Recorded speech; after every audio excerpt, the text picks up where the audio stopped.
Hey everybody, it's time for the Nerd Log. It's Nerd Log Season 2. That's internal stuff. We don't need to know about that. We don't need to know about episode numbers. But we're back. If you're watching this on YouTube, this doesn't really matter because you're probably watching this weeks later or whatever, which is great. But yeah, we took a little bit of time off for Future Stack. And now we're back and we're doing something really, really exciting. Adam Johnson, who's been on the show before, is going to talk to us more about synthetic stuff. And in this case, something called the errors inbox, which I'm excited for because I don't know what it is. But before that, let's have Daniel Kim say hello, my stalwart co-host. Hello, my name is Daniel. I'm a senior developer relations engineer at New Relic, and I'm super excited for today's episode. I love synthetics as a product, and I messed around with Errors Inbox last night, and I think it's a really awesome feature, and I can't wait to talk more about it. And yeah, I'm in my hotel room in Las Vegas, which I'm here for no reason as a staycation, and I love it.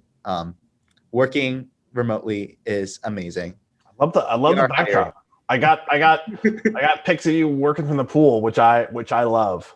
That can only be topped by my last summer I was able to set up a laptop next to a pool and could go and type stuff. At the time I was writing full time. No, summer before last, of course, not last summer. And was able to actually write from the pool.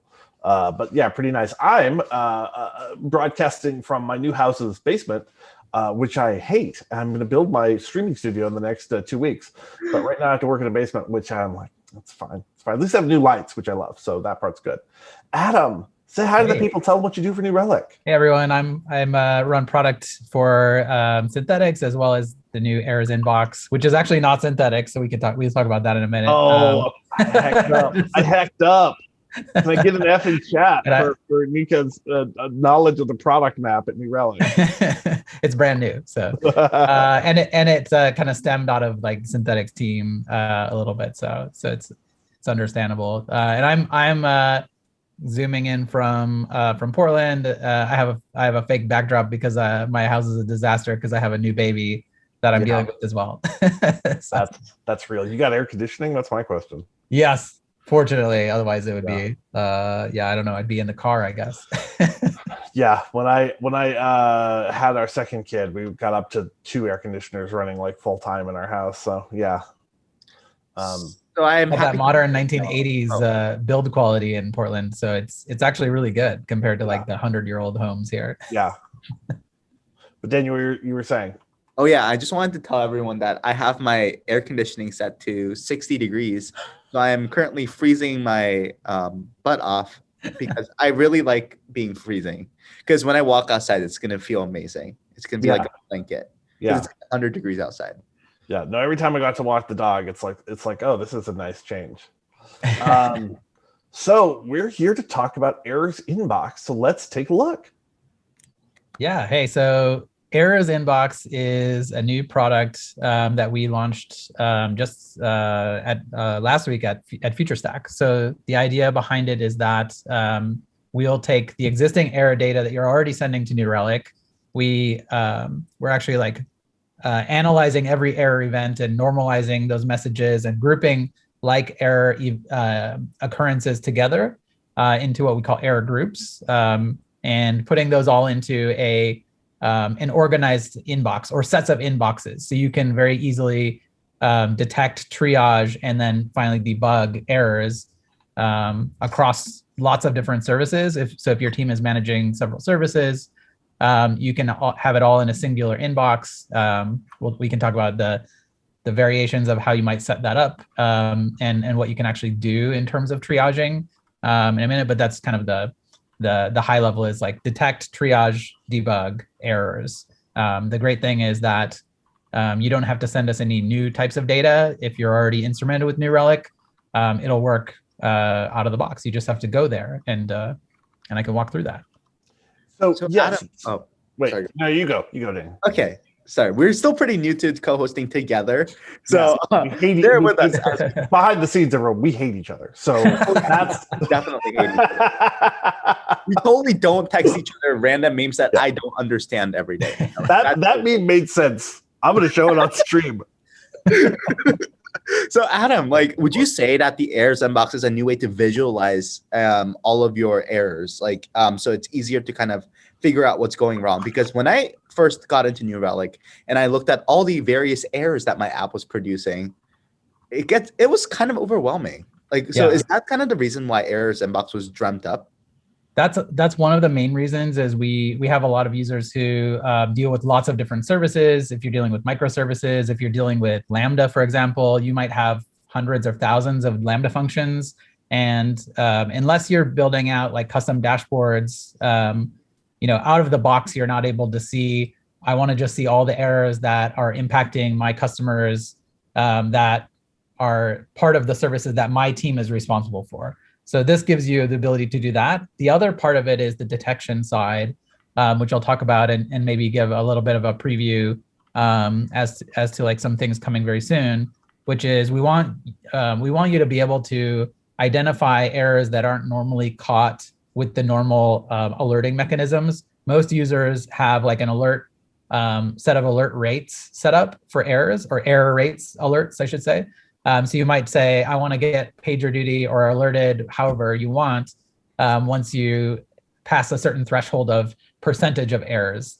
That may mean that you could have some errors that don't have a lot of occurrences, say like a brand new error from like you just pushed a new version of code. You might have a brand new error that's not triggering that threshold yet, but it is impacting your users. So the goal of errors inbox is to provide more proactive notifications as to new and resurfaced errors that are related to the services that you're working on. So you can very quickly see, okay, I pushed a new version.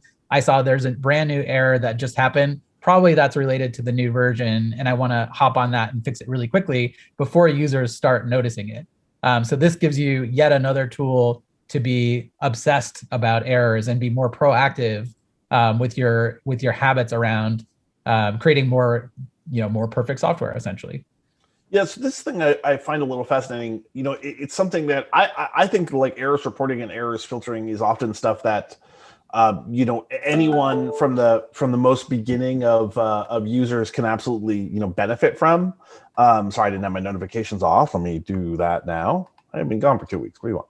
But so somebody just starting out, I think both synthetics and errors are actually some of the first things that they should try with New Relic that can really take them pretty deeply. But one of the things that it can be a little hard to explain if someone's a single person dev shop or even like a 5-person startup is this concept that, hey, sorting and filtering the messages that you're getting from logs or errors is really critical, because even if you totally buy into DevOps and you're using every single like Kanban methodology in the world, the fact is sometimes you're going to be looking at your data and you're not going to have a lot of ability to edit what data is getting sent to New Relic, right? So, yes, everybody has the right to deploy and all this stuff, but this is some other team. They have their whole repository. You don't want to dig into how errors are going up, right? You just need to be able to say, hey, this kind of error or an error that we've gotten 30 times a day every day for the last year is just not one I want to get notified about. I want to look for one that looks exogenous, right? Right. Yeah, exactly. Yeah, because you may like in the current like views you have, first of all, you have to know which services to look at to see if there are errors for that service. And the second, as you said, you may have a bunch of errors that you want to still capture, but those aren't necessarily actionable because they're not necessarily impacting your users. They're just errors that are going to happen. Some errors are expected and okay, but you don't necessarily want to see those when you're in a context of trying to find new and resurface errors that are impacting your actual users. So we provide the tools to filter that out easily. This is something of a tangent, but it's something I've been thinking about. There was this thread on like Quora or something a couple of years ago, which was like, what is the biggest mistake in the development of computer science? And one person said the incidence of a null value or nil value as like, there's zero, undefined, and nil, and that's just not a great state to be in. Like the meaning of those separate things is not clear enough. And then another example was the idea of a non-breaking error was somewhat troublesome. And you can see it when you look at error filtering, because when you say, hey, some errors you should ignore, it can be pretty easy for someone on like Hacker News to be like, I don't have any error, like I do my code right, but what about an error like, hey, their credit card got declined, right? What about an error like, hey, they asked to create a user, but the username already exists? Well, in that case, that's a user that bubbles back to the viewer, an error that bubbles back to the user. But that may well, of course, be logged as an error for a lot of reasons. But of course, you don't want to get woken up in the middle of the night because Dave was really committed to reclaiming his old username and just kept rolling in the same error, right? Exactly. So this is an example of what we call like language overloading, where it's like sometimes an error means, hey, like the code is not happy, right? Sometimes it means, hey, something that is sort of unusual, but in the expected course of user behaviors happened, right? And so that's at least one category that we want to leave out, right? Absolutely. Yeah. That definitely like touches on our longer term vision for errors inbox as well. Like we're starting out with different error types. Like today we support APM, mobile browser, and AWS Lambda function errors. But we want to quickly expand those data types out to include things like distributed tracing, or maybe AWS like infrastructure events that may be error-like, that they're not necessarily an error, but something that you want to be able to filter and triage and be able to like assign necessarily. So you can take action upon those things. So this includes Lambda errors already. Yes, absolutely. Yeah. Oh, I'm excited. I love talking about serverless. I know. Yeah, it's I think this is like super helpful for people using Lambda because we've seen like lots of Lambda users have hundreds or thousands of functions, and if you need to know, like, I just want to see like all the errors across all of these groups of functions, it's pretty difficult to do that today, and this gives you the ability to have that nice grouping and that singular view for all those things. So Adam, like, what happens if you assign someone? So right now it looks like in the UI everyone has been assigned an issue, but like, what happens when you assign someone? Like, do they get pinged on Slack? Like, what happens? Yeah, well, let's take a step back, and I want to like introduce like how do you get started with workloads, if that's cool. That sounds awesome. Yeah. Awesome. Yeah. So like one thing I wanted to start with was the concept of workloads, which maybe not everyone is familiar with in New Relic. We designed errors inbox to work very tightly with workloads. And workloads is basically, I'm going to click this view workload here to give you an idea. Workloads is like this super easy way to group lots of services that you care about together, and it gives you this kind of singular view of the health. So you can see this like health tab here. So I can see these are all of the things in my workload. I can see there's some synthetic monitors, there's some EBS volumes hosts, just a couple APM services, there's a browser application, and there's a mobile application. We're missing Lambdas in this. We should get those in there.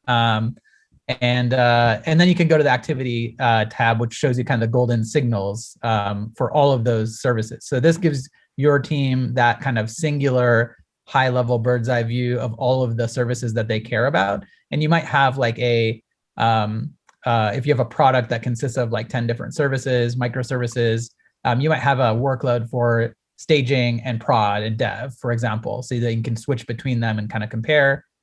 So that's what we're basing errors inbox on in terms of what we include in the inbox for which services we should include there. And you can have as many inboxes as you want, just as you can have as many workloads as you want.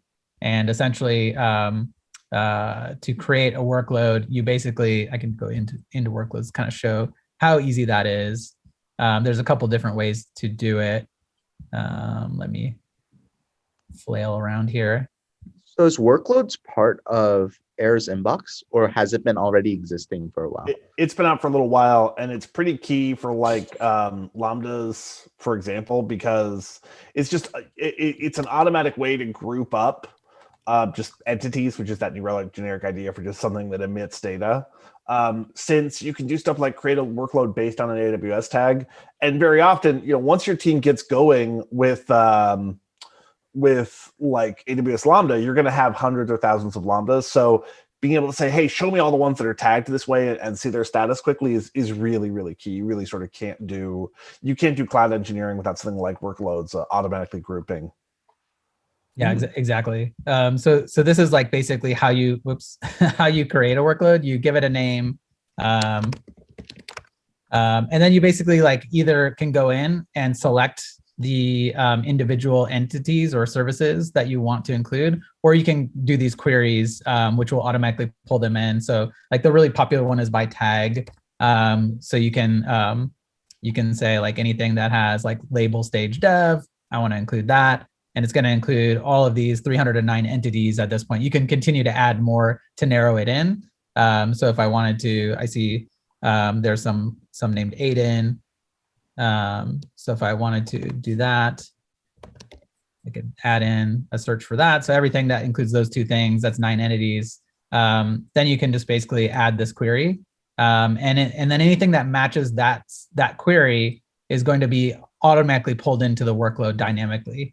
So if you're using AWS tags, for example, that's a really stellar way to define a workload, because then it'll just pull in any new service you create into the workload automatically. And as a result, that'll be included in the errors inbox as well. So you don't have to go in and manually add those things. So that's all it takes to create a workload. And then I'll jump into errors inbox to show how you interact with those there. So the main part here is like you have this workload selector here. So here you'll see all of your workloads. You probably don't have as many as this account does, but you can search favorite and it shows you the most recent ones as well. So you'll be able to very quickly switch between the workloads / inboxes that you care about.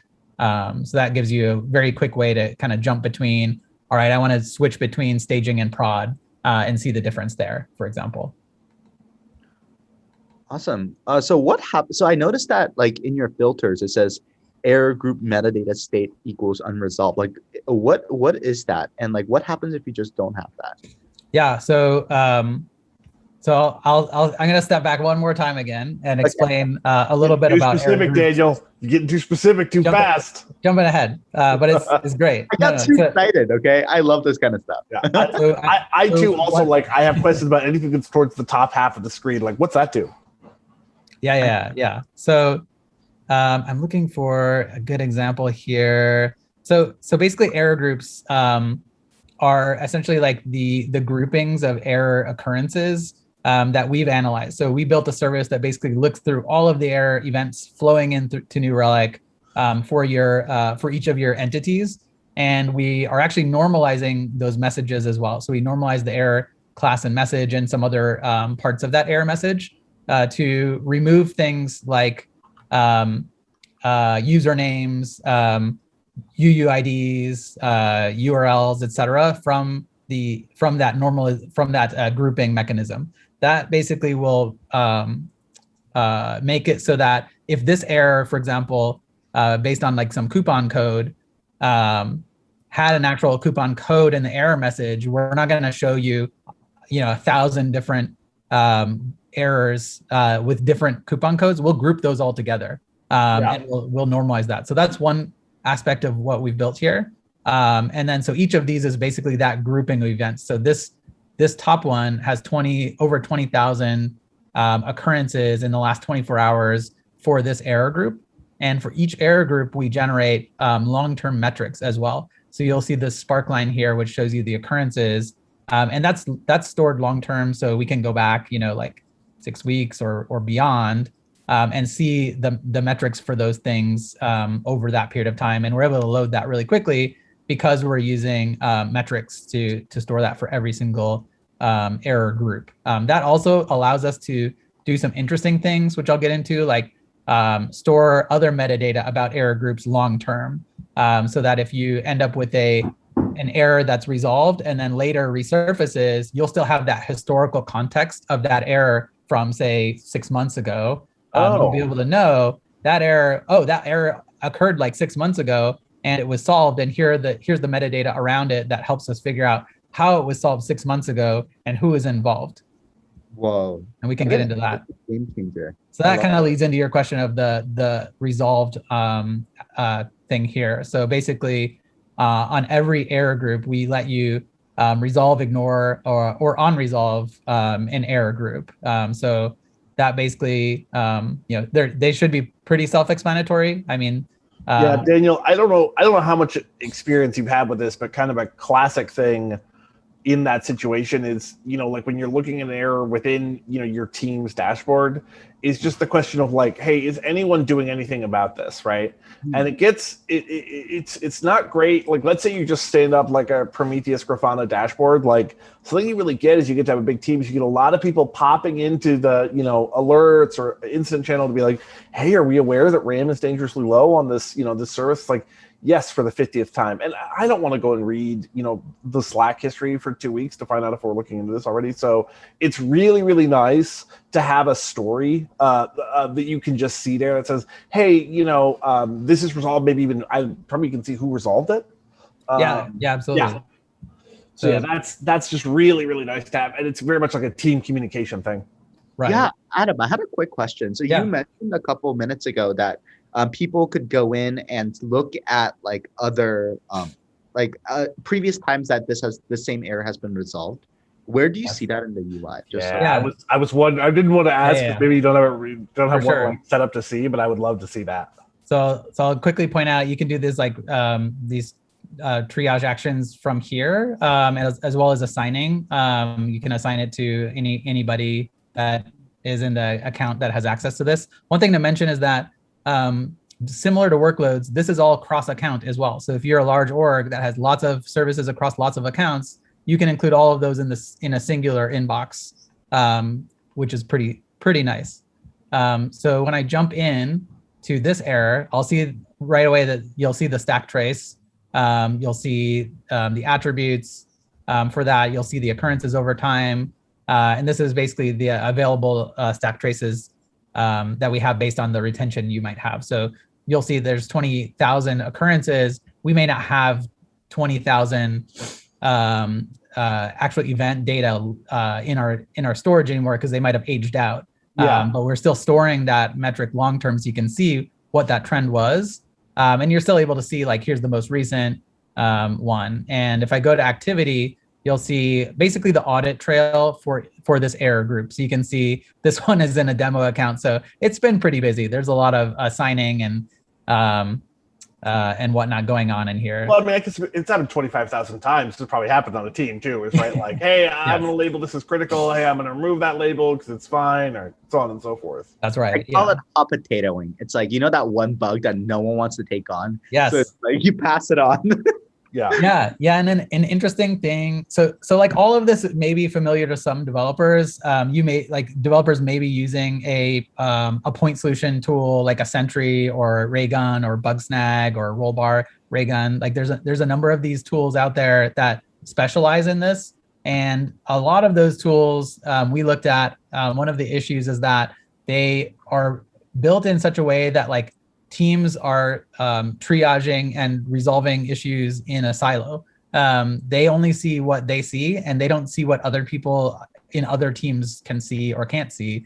And there's no like really great way to collaborate between those. So we designed this from day one, kind of rethinking how do teams actually work across, like how do people collaborate across teams, knowing that there's sometimes services that are kind of in a fuzzy boundary area. You might end up with like a front end team and an API team, and there's sometimes an error that's like not quite sure which side of that lands on. So we wanted to address that by making it transparent to anybody, regardless of which team you're on, what's going on with this specific error. So you can think of an error group as like it's almost like pointer where you can have an error group in many inboxes, but they all point back to the original actual error group.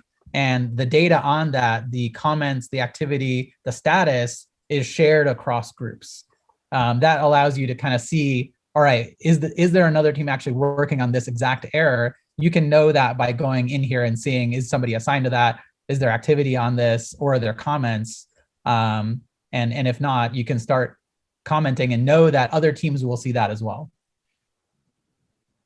Yeah, I really like that because especially, as we move into this, very, very cloud-centric model, sort of the classic one, which is just maybe people kicking back and forth a single, like, hey, is this a front end error or is it on the back end service, has become so common. And it's actually like, I see people talking, to the level of like, hey, microservices were a mistake, right? Because, it's great. There's all this automatic siloing, essentially, right? I won't give you permission to even know what the names of my services are, right? You just get responses from them. So when you're hunting something down, having an ability to share a little bit and do some automatic detection across those teams is really critical. That's right.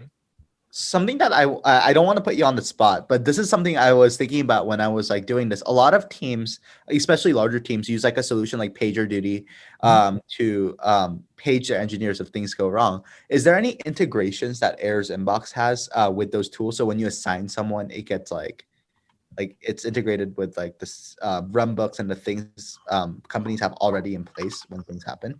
Yeah, the most highly requested integrations for us are one is on the notification side. So today, as of right now, we don't have like proactive notifications for these errors, but that's coming like very soon. Like hopefully this month we'll have some integrations with Slack, and Teams will be coming after that, so that you'll be able to send a notification with the actual error message and stack trace into a Slack channel of choice for each inbox.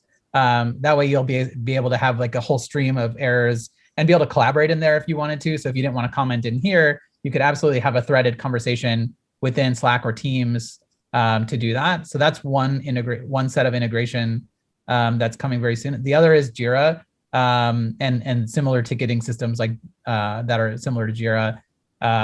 But Jira being the most popular. So that's also coming extremely soon. So you'll be able to basically on any of these create a ticket off of an error group, and we'll pre-fill in the information for you. And it'll be trackable when you're inside the error message here as well. There'll be another tab here that will show you all of the related tickets and Slack conversations, Teams conversations that are happening with links to all of those. So you can see here's all the activity in the external tools. Because our goal isn't to necessarily like make you do all of this project management style work inside New Relic. We want to make it so that you can do it in the tools you're comfortable using.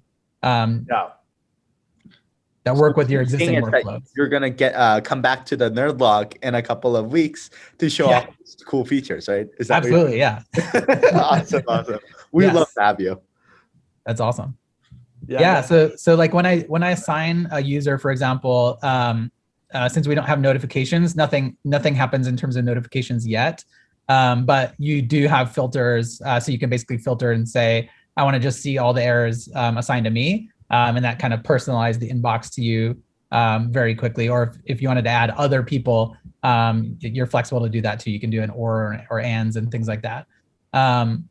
Once we have notifications, we'll have the option to do like email or Slack notification if an issue is assigned to you, and that'll be user configurable. I love that. All right, what else do you want to show us, Adam? What do we want to demo while we're here? Let's see. I think I covered pretty much everything that I wanted to. The other things that that are coming soon are we're gonna add additional data types as well. So we're going to do things like pulling in open telemetry data base errors. We're going to look at distributed trace data to fetch errors from that, as well as logs to pull in all types of errors from all types of data sources, regardless of what they are. So look forward to us continuing to broaden our scope, as well as go deeper in some of these more collaboration aspects as we get some of these integrations rolling. And I know you're going to be back to talk about then it really will be synthetic stuff. I'm proud. Talk about kind of a group synthetics update pretty quickly, because there's I think with this error sorting and with deep synthetics, I think the ability to really have knowledge about like what's going on with our stack without doing hardly any like new data gathering is pretty neat. I mean, I guess synthetics does that and finds data, but sorting the information we're already reporting up to New Relic.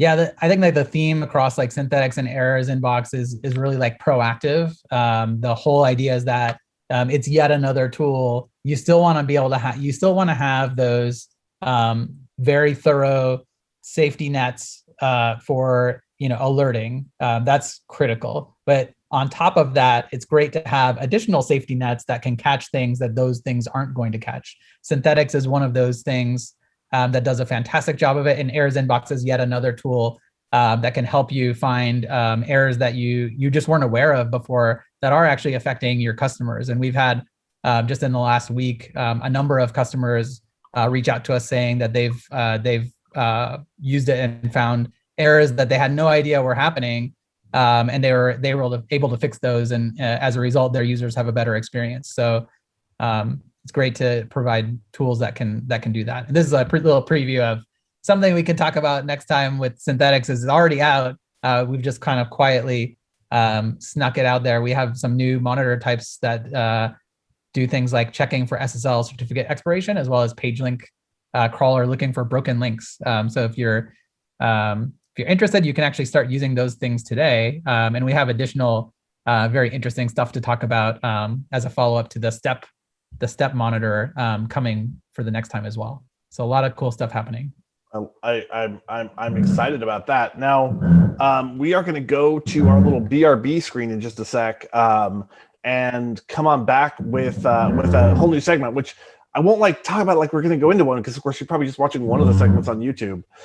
If you're watching this on YouTube, you're watching this as a stored version, do check out the Nerdlog channel to see a lot of cool product updates and also just cool product demos. Other stuff we want to plug at the end of this video, Daniel? I have a SoundCloud rap album about observability coming out. I'm into that. I by the way, just playing Tupac's All Eyes on Me as an observability album and occasionally going, yeah, into the mic is not actually a new album. I don't want to be unclear about that. Okay, then it might not be an observability album.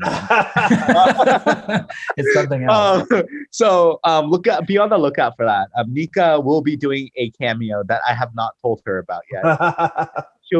She has a little singing portion talking about observability. But other than that, yeah, just keep watching the Nerdlog.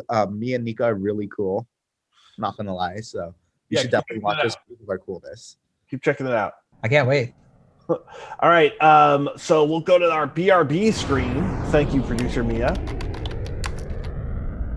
I'm waving to Mia.